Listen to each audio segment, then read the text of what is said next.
Hi, my name's Nick, and this is my review of Episode 6, Return of the Jedi. And this will be the end of where I agree with most of the Star Wars fan base about the movies, because I happen to love the Disney films. I just finished 9, and I'm going to write glowing reviews of the next 3 movies, so get ready for that, if you disagree with that opinion. I look forward to fighting you in the comments. So at the beginning of the movie, we see the Death Star 2, which is already pretty well constructed, and you might wonder, how did the Death Star get built so quickly if they took 30 years to build the first one and it's only been a few years since they destroyed the first one? Well, I think there's probably more on the way. That this one was already under construction. It was never the plan to just have one Death Star. But anyway, I wanted to talk about why the Death Star 2 exists in a story form. See, when George wrote the original script, the Death Star was going to be the end of the entire thing. The Death Star scene was going to be here at the end of Return of the Jedi. And when he had to cut the script into 3 parts, he figured, I'll take the climax of 3 and move it up to part 1, or episode 4. So that's why the Death Star is in A New Hope, and why he had to put in another Death Star for the end of this movie. But this is where the Death Star was originally going to be. I guess Leia would have been on just a regular battle space station. But the Emperor shows up, and you can immediately see that everyone is just terrified of him. He rules the Empire through fear. And there's 2 ways to rule. You can rule through fear or rule through respect. And it's obvious which one Palpatine favors. And that is, probably the only person who's not as afraid of him is Vader himself. And that's because they've been best friends for 30 years now, or probably his entire life, We see Jabba's palace, which is where Han Solo has been taken after the last movie, and the intense weirdness of this place. There's so many different weird aliens, and hardly anything speaks English, and I love it. We had not had this much intense weirdness since the cantina scene in Episode 4, and it's like, this is Star Wars. We see the Jabba, the awesome puppet Jabba. This is the best Jabba ever looks in the entire trilogy, in the entire saga. Every other time we've had these different CG Jabbas in Episode 1, and the one they put in Episode 4, and they just look terrible. This is the true Jabba the Hutt in Episode 6. And we see R2 and C-3PO have come to present Luke's hologram, asking him to please release General Solo. We can cut a deal. Luke is attempting diplomacy here, but really, this is all part of Luke's plan. He has plans within plans that are designed to fail, and the droids are given as gifts to Jabba. C-3PO is hilariously surprised by this. He was not informed of the plan. And they're immediately taken downstairs to the dungeon to receive their assignment. And on the way, we see droids getting tortured. And you might wonder, why do droids have pain systems built in? I think it's a survival mechanism.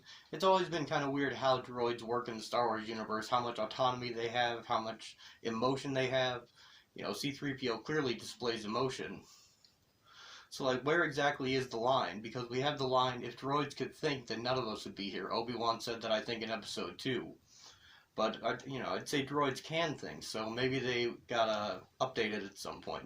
Anyway, C-3PO is assigned to be a protocol droid and interpreter. R2 is turned into a droid.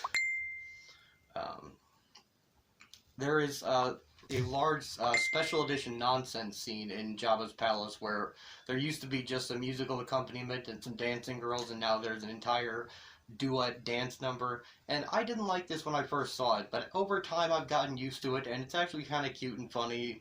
How there's a male alien and a female alien, and it's clearly recognizable as a duet that you would see in a jazz bar, in the 1920s. And it's another part where it's weird but familiar, because of course it's alien language with no subtitles. So, a bounty hunter brings Chewbacca into Jabba's palace, and we know this is Leia in disguise, and Chewie is handed over for bounty, and Leia hangs out in her bounty hunter, Bouche, I think is the name of the bounty hunter action figure. And as Chewbacca is being taken away, we see Lando slyly pull down his mask to reveal that he's gotten a guard at Jabba's palace. Whether he's killed the guard and taken its place, or he's actually just applied through the application process, we don't know, but it doesn't matter. That night, Leia, in her bounty hunter garb, sneaks into the room where everyone is sleeping after the revelry and frees Han from the carbonite. He's blind from carbonite sickness, hibernation sickness, and he says, who is that? Who's there? And she says, someone who loves you. And it's a really sweet moment. But Jabba, of course, has seen this coming because although he looks like he might be slow, he's actually lethally clever. He's a very clever individual, and that's what makes him so dangerous. You know, the Hutts are gangsters, and despite the appearance or the portrayal in the media, there aren't that many, dumb gangsters. You have to be pretty smart to stay ahead of the law. So we get Chewie and Han are reunited, and that's another sweet scene, and all the people are getting put together. Leia is given her slave bikini that has fueled nerds' fantasies for decades at this point, and she's chained up to Jabba's thing, and this is when Luke finally shows up in person to make his second attempt at diplomacy. He just uses the Force to make his way into the palace and mind tricks people and chokes a couple of Gamorrean guards. And you might wonder, why doesn't he use his lightsaber at this point? Well, that's going to show up very soon, because he's hidden his lightsaber in R2 for his real escape attempt, the real plan. See, all these plans are set up to fail. And it's a way to lure Jabba into thinking, oh, we've got him now because I figured out his plan. Luke is dropped into the Rancor pit, and he fights the Rancor by jamming a bone into his maw, and there's some really good stop motion, really good green screen effects. Not the best, they don't really hold up perfectly today, but it was very, very good back in the day. This is about the best you would get. And one thing that I always loved is the Rancor handler's sorrow after Luke manages to kill the Rancor by bringing the door down and crushing his head. This guy who, it makes you realize that even though the Rancor is a gigantic alien monster, somebody loved him. The guy who fed him and took care of him, he's really sad that he's dead, It was like a pet to him. It's just another odd little perspective we only get in the Star Wars universe.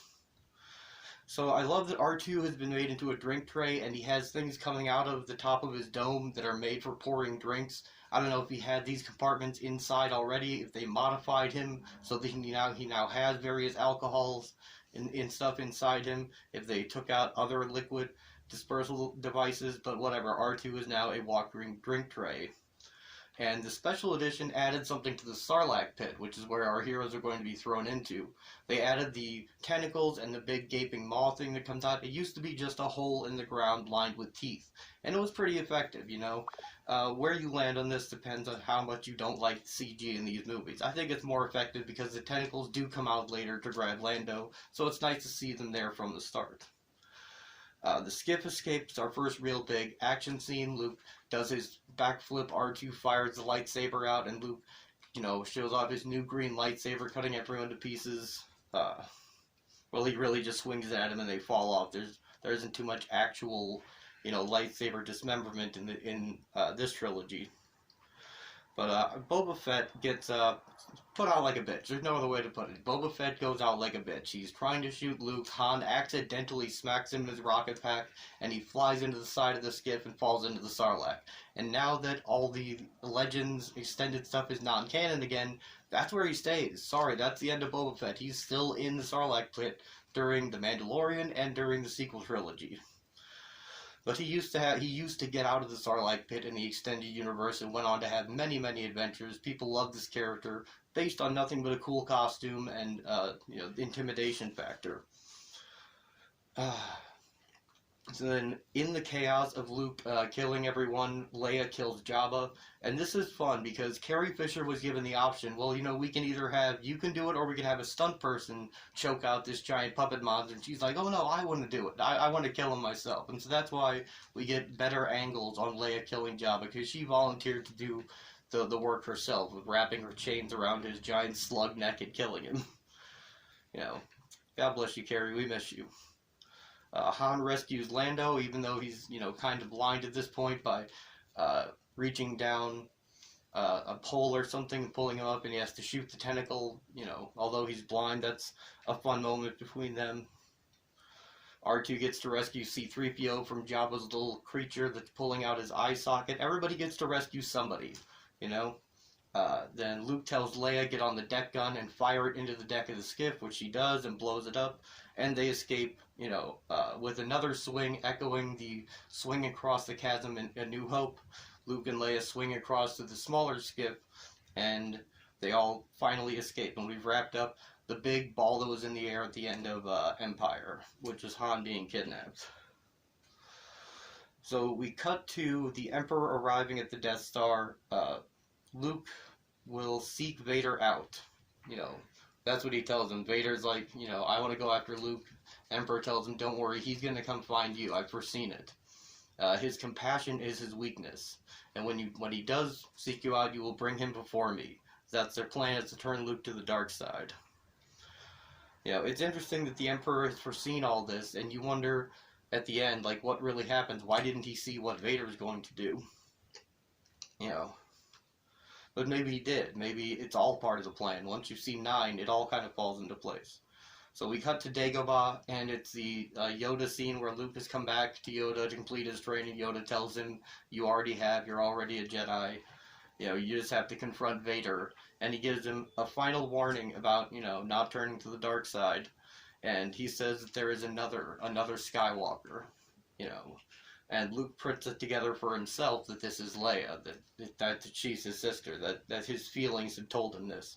And Yoda vanishes into nothing like Ben did, you know, which will becoming a Force ghost later on. Then Luke goes outside and meets with Obi-Wan's Force Ghost, and he finally asks him again, Ben, why didn't you tell me Vader was my father? And Obi-Wan has a very reasonable explanation, which is that I didn't want you to be burdened with the knowledge before you were ready. That it's a lot to take on, you know?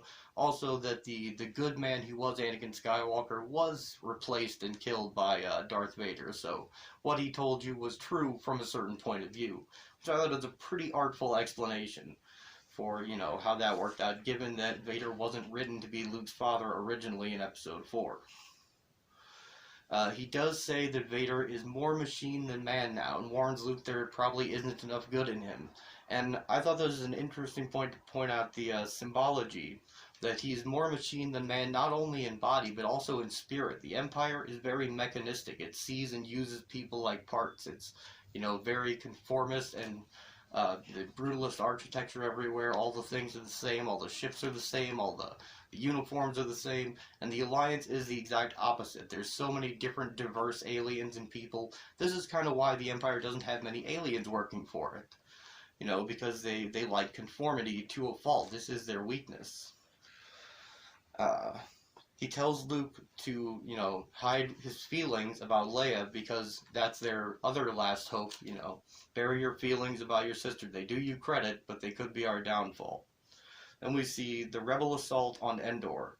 The hangars of the two forces also symbolize the Emperor has these strictly regimented rows of soldiers and ships all lined up, and the rebel hangar is just chaos. They're just different kinds of ships landed, pointing in all different directions, and it's just a nice visual signifier of, you know, the forces of chaos and order, and how too much order is not always a good thing. Too much order can be a bad thing.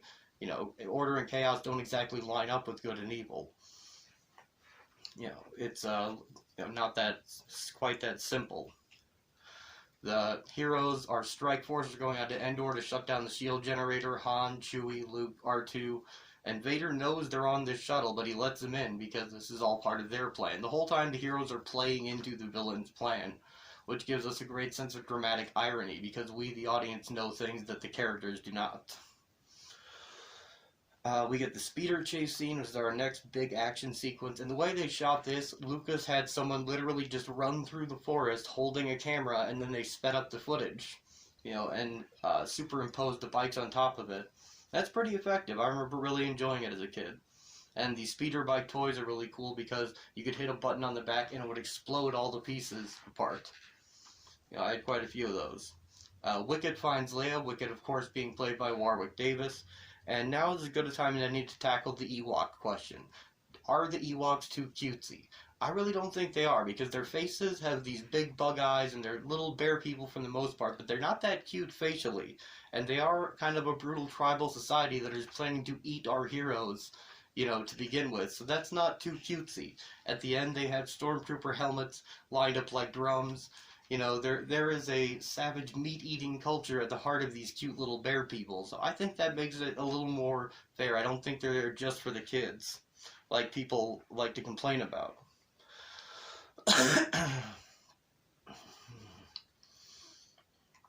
So R2 gets to save the people again.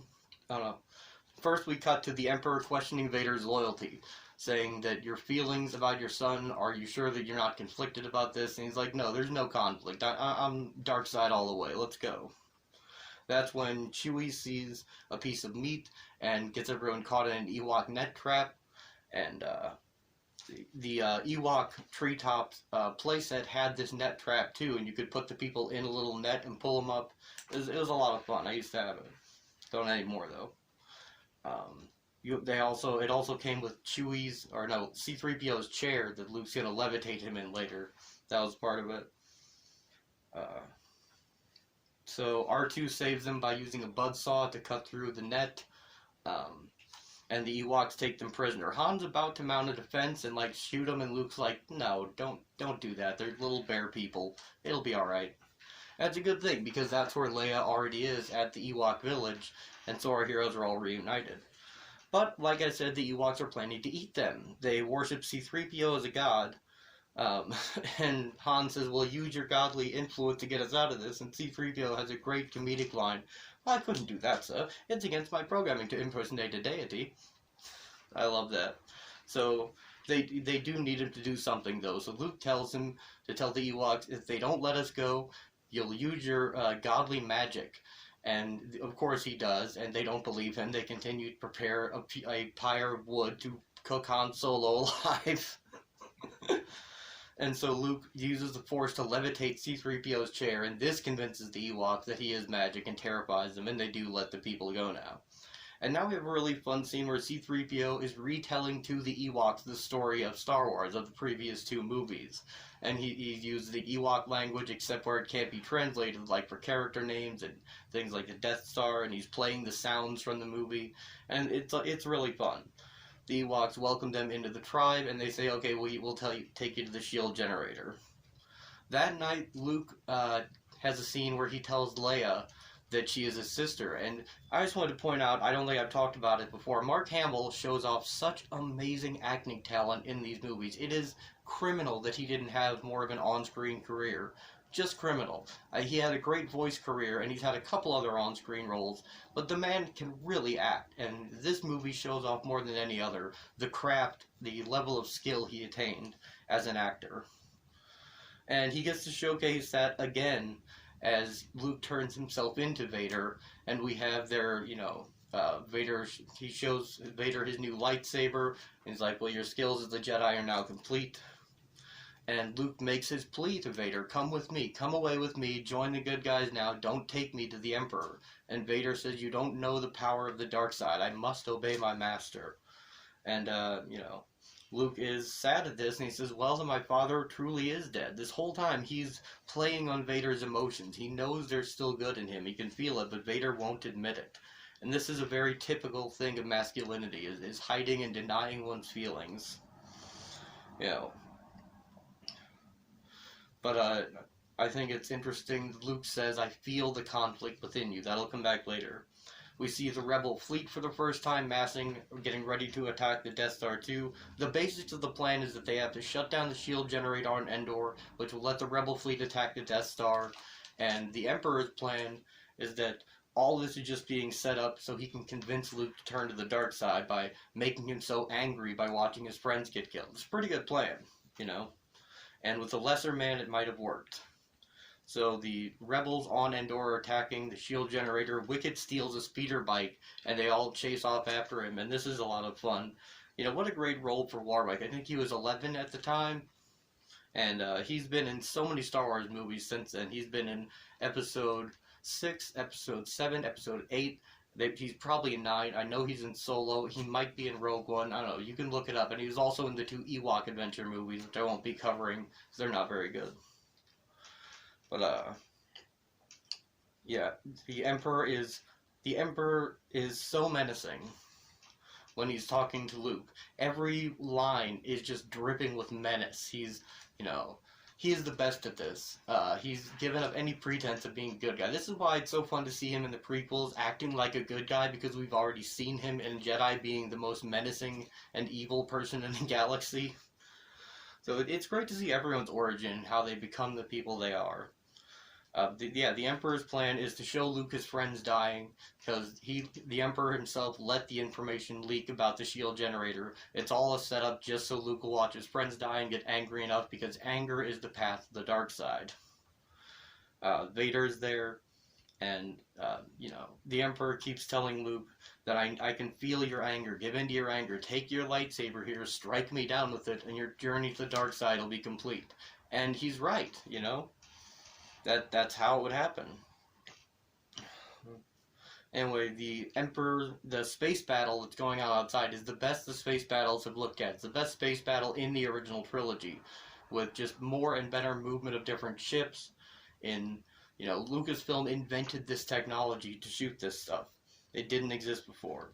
The Ewok attack is great, it's all intercut between the throne room, the rebel fleet attacking, and the Ewoks fighting the Empire on Endor. And they're fighting AT-STs and laser guns with just sticks and rocks and giant logs, which work to varying degrees of success. There is some comedic things in here where the Ewoks attacks don't work very well, but there's some really effective ones like the 2 logs that smash into an AT-ST.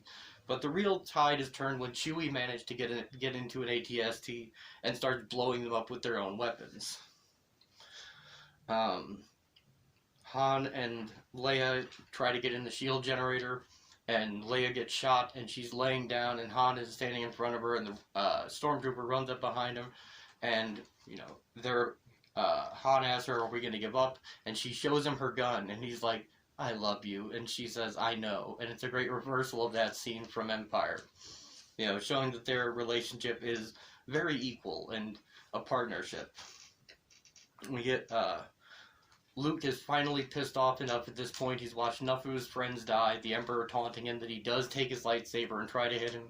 Vader blocks it, and Luke and Vader have their second fight. And as they fight, Luke keeps lowering his saber and saying, I won't fight you, Father. I'm not going to fall for this. And Vader tells him, you're unwise to lower your defenses. He keeps attacking him, so Luke is forced to fight back. Vader displays some new force powers, like he throws his lightsaber, the first time we've seen a lightsaber throw, to knock down a walkway, because Luke is mostly trying to hide during this fight. Which is why I like the Bespin fight from Empire a little better. It's more a straight-up battle, and this is, Luke trying to hold back. But once Vader senses him, he's trying to find Luke in the darkness, and he says that he can feel his fear for his sister. And he says, well, if you won't turn to the dark side, maybe she will. This is when Luke finally loses it, finally gives into his anger, and comes out swinging, just attacking Vader with everything he's got. And Darth Vader is, has his lightsaber up, and Luke is just bashing it over and over. This is a so non-technical fight, and he knocks it away and cuts off Vader's hand, kind of paying him back for cutting off Luke's hand in the last movie. And the Emperor is like, good, yes, strike him down, give in to your anger, and replace him as my servant. And Luke has a moment where he looks at Vader's mechanical stump of a hand with the wires coming out. He looks at his own mechanical hand, and he realizes how close to the edge he really is. So much of this movie is not explicit, it's implicit. It's under the surface. It's Luke's feelings that were really at stake all along. And he throws down his lightsaber and says, no, I will not join you. I am a Jedi Knight, like my father before me. And the Emperor realizes the jig is up, his plan has failed. Meanwhile, the rebels have managed to get the shield down, and they're able to fly in and start attacking the Death Star for real. And the Emperor is, at this point he's given up. His original plan before was to just kill Luke because he'd be a threat, and then Vader suggested they could turn him, but now that he's shown he will not turn, it's time to just kill him. So he lets loose with the force lightning. It's like, only now at the end do you truly understand the power of the dark side. And Vader is just standing there watching the Emperor electrocute him. Luke goes, Father, please. And this is the emotional high point of the original trilogy, when Vader finally says no to 30 years of the Empire, the Emperor controlling him, mind, body, and spirit, and picks up the Emperor and throws him down the shaft into the reactor core, and we get a huge burst of energy. And I always theorized, maybe that is the Emperor's dark force energy, maybe it's going somewhere, and now from episode 9 we know that is in fact the case, because the Emperor is back. But this doesn't lessen Vader's sacrifice this doesn't lessen the victory of the rebels because it earned them a long period of peace. You know, it took the Emperor a while to get himself back together after this, after his bodily destruction. And he unleashed Force Lightning on Vader, showing his skull within the mask. That's really cool, you know, because up till now we still don't know how much of Vader is really there under the suit. But we're about to find out. I love that Luke is dragging Vader to the Imperial shuttle after this. The Death Star is on evacuation because the rebels are about to blow it up. They know this. Everyone's running everywhere. And Luke is dragging Darth Vader, everyone's boss, through the halls of the Death Star, and nobody gives a shit. Nobody stops him. He's just dragging him to a shuttle, you know. And Vader says, you know, take off my mask. Let me look on you with my own eyes, just for once. And he's like, but you'll die. He's like, nothing can stop that now. And the most heart-warming or heartbreaking in your point of view moment is when Luke says, no, I've got to save you. And Vader says, you already have. You know, he did. He saved his spirit. Vader turned back to the light at the very end. And if you want to see him as the chosen one, if you want to look at that prophecy as being real, there's a couple ways to interpret it. Vader could be seen as bringing balance to the Force when he killed the Jedi, because the Jedi the light had held sway for so long that he brought the Force back into balance, and it was the dark side's turn. But I think this is when he finally fulfilled the prophecy of bringing balance to the Force, when he killed the Emperor.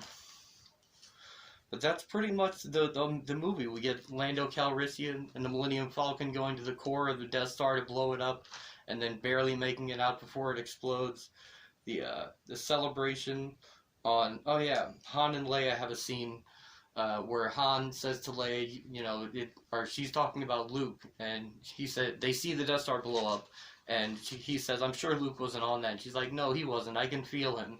And he's like, you love him, don't you? He's really disappointed. And you're like, well, yeah, of course I love him. And Han says, okay, well, I'll clear out of here. You guys can, you get together. And Leia just laughs. She's like, no, it's not like that. He's my brother. And the look on Harrison's face, look on Han's face at this, he doesn't get it for a minute, and then he gets it, and he's so happy as Leia kisses him that his romance is going to go as planned. And in movie terms, a kiss on screen is the consummation of their relationship. You know. Then we have some more special additions. The celebration after Darth Vader is burned on a pyre, the same way Qui-Gon was burned on a pyre in Episode 1, bringing this two trilogies together, bookending them with Jedis on pyres. You know, Qui-Gon and then Anakin. We get special editions of celebrations happening all across the galaxy, on Coruscant, on Naboo, on all the planets that we've seen, on Bespin, and it really helps tie, all these special edition changes help tie the trilogy and the prequel trilogy and the current original trilogy together visually. And it finally ends with the Force Ghosts of Anakin and Yoda and Ben, and they changed the Force Ghost to be Anakin Skywalker. It used to be the actor who was in the Vader suit at the end when he took his mask off, and we see the modeled ruined face under it. But it's Hayden Christensen now, and that's it. That's the end of Return of the Jedi. I love this movie. I love this series. You know, I don't think it's a lesser film than Empire. I think it's the emotional high point of the trilogy, and it brought everything together very nicely. And now I'll be taking on the Disney trilogy, which, as I said, I really enjoyed these movies. So expect glowing reviews of all of them. Despite what reviewers are saying, 9 was fantastic. So I hope you enjoy this series, and I thank you for your time.